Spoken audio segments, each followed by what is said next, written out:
ماں باپ کے نافرمان کی نہ دنیا ہے نہ آخرت۔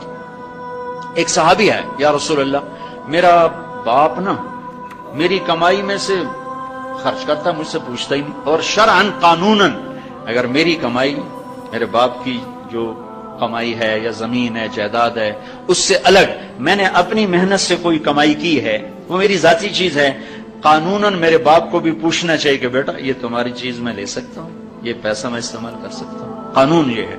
تو اس نے قانون کی بات کی کہ میرا باپ میرا مال اٹھا کے خرچ کر دیتا، مجھ سے پوچھتا ہی نہیں۔ آپ نے کہا اس کے باپ کو بلاؤ۔ اس کے باپ کو بلایا تو انہوں نے پوچھا کیوں بلا رہے ہیں؟ کہا تیرے بیٹے نے تیری شکایت کی۔ تو اس کو اتنا غم لگا کہ وہ کٹ کے مر گیا۔ اور عرب کی شاعری تو پھر پوری دنیا میں مشہور ہے، آج بھی مشہور ہے۔ تو اس نے دل ہی دل میں کوئی شعر کہے، درد بھرے دکھ بھرے، اور وہ انہی شعر کو اپنی زبان سے نہیں دل ہی دل میں کہتا کہتا دربار رسالت میں مسجد میں پہنچا تو جبریل پہلے آ چکے تھے۔ کہنے لگے یا رسول اللہ، اللہ تعالیٰ فرما رہے ہیں کہ آپ اس سے کہیں کہ پہلے وہ شعر سنا جو تیری زبان سے تو ادا نہیں ہوئے تو تیرے رب نے عرشوں پہ سن لیے ہیں۔ آپ نے فرمایا بھائی اب تمہارا کیس سنوں گا، پہلے وہ شعر سنا جو تیری زبان سے نہیں ادا ہوئے۔ اللہ نے سنے۔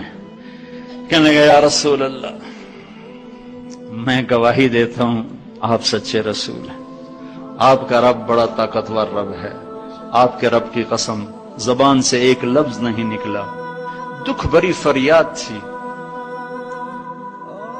جو دل کی دنیا میں اٹھی اور وہیں گم ہو گئی، سینے سے اٹھی اور سینے میں ہی دفن ہو گئی، پر آپ کے رب نے عرشوں پہ سن لیا۔ آپ نے کہا اچھا سنا تو صحیح میرے بھائی۔ میں کہا جی میں نے کہا بچے جس دن تو پیدا ہوا اس دن سے ہم نے اپنے لیے جینا چھوڑ دیا، ہم نے تیرے لیے جینا شروع کیا۔ گرمی سے لڑے، سردی سے لڑے، موسموں سے لڑے، حالات کے آہنی پنجوں سے رزق نکالا، جبڑوں سے رزق نکالا، جوانی کو قربان کیا، صحت کو قربان کیا، اپنے جذبات کو سلا دیا، تیرے چہرے کی ایک مسکراہٹ دیکھنے کے لیے ساری ساری رات کام کیا، سارا سارا دن کام کیا، کبھی دھوپ میں کبھی سردی میں، کبھی گرمی سے لڑا کبھی سردی سے لڑا، کبھی موسم سے لڑا کبھی بھوک سے لڑا، تجھے کھلایا خود بھوکا رہا، تجھے پلایا خود پیاسا رہا، تجھے چھاؤں میں لٹایا خود دھوپ میں بیٹھا، تجھے سکھ پہنچایا خود دکھ جھیلا۔ میری تو زندگی پھر تیرے لیے ہوگی، میں نے اپنے لیے جینا چھوڑ دیا۔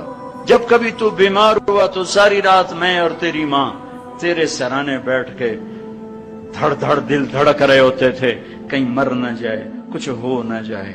ہسپتال پہنچے، ڈاکٹر کو بلاؤ، ٹیکسی بلاؤ، گاڑی بلاؤ، رکشا بلاؤ، جلدی سے ہسپتال پہنچاؤ۔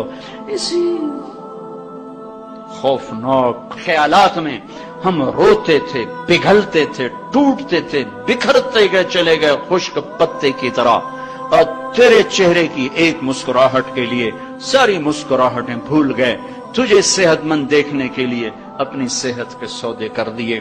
اور اس طرح ایک دن نہیں گزرا، یہ شب و روز گزرے، دن اور رات گزرے، لیل و نہار گزرے، بہار و خزاں گزری، رت بدلی، موسم بدلے، بادل اندھیری بارش آئے اور گئے، یہاں تک کہ تو پروان چڑھتا گیا، میں ڈھلتا گیا، تجھ میں جوانی میں رنگ بھرا اور بڑھاپے نے میرے سارے رنگ نوچ لیے۔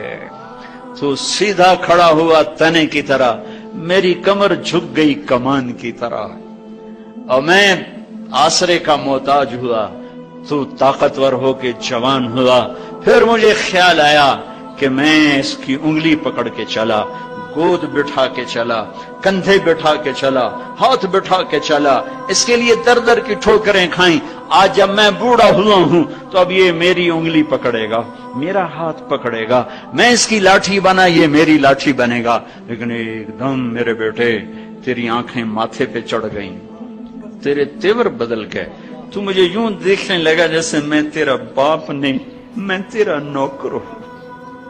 تو میں نے اپنی زندگی کو جھٹلا دیا اور میں نے کہا میں خواب دیکھ رہا تھا کہ میں باپ ہوں۔ نہیں، میں باپ نہیں، میں نوکر ہی ہوں، میں پڑوسی ہوں تو اچھا میرے دوست، اگر میں پڑوسی ہوں تو پڑوسی کو بھی تو لوگ پوچھ ہی لیتے ہیں، کبھی مجھے پوچھ ہی لیتا کہ بھائی کسی چیز کی ضرورت تو نہیں، کچھ چاہیے تو نہیں۔